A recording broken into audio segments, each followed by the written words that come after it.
सिटीमध्ये सर्व अवेलेबल असतं, पण आपल्या ग्रामीण भागात अजूनही बेसिक गोष्टी मिळायला स्ट्रगल करावं लागतं. Let's talk about the real ground reality.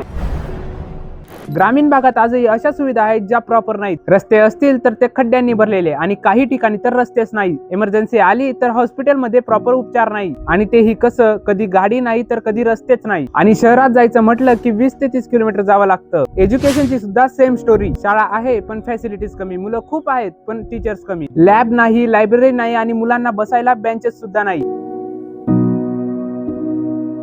आणि म्हणूनच गावातील मुलांना सिटीमध्ये जावं लागतं. आपण इकडे 5G वर रील स्क्रोल करतो, आणि ग्रामीण भागात नेटवर्क शोधायला टेकडीवर जावं लागतं. आणि अजून ट्रान्सपोर्टची तर वेगळीच समस्या. पब्लिक बसेस कमी, आणि ज्या असतील त्याही वेळेवर नाहीये. जर स्वतःची गाडी नसेल तर लिटरली हार्ड होतं. आणि सर्वात मोठी गोष्ट म्हणजे हॉस्पिटल, पाणी, वीज या बेसिक नीड्स मिळवायला लोकांचे दिवस जातात. शहरात तर या गोष्टी डिफॉल्ट आहेत, पण ग्रामीण भागात या लक्झरी वाटतात. मित्रांनो, हे सर्व सांगायचं एकच रिझन आहे. आपलं इंडिया तेव्हाच बदलणार जेव्हा सिटी नाही तर गाव प्रोग्रेस होईल. कारण जेव्हा गाव स्ट्रॉंग असेल तेव्हाच आपला देश स्ट्रॉंग होणार.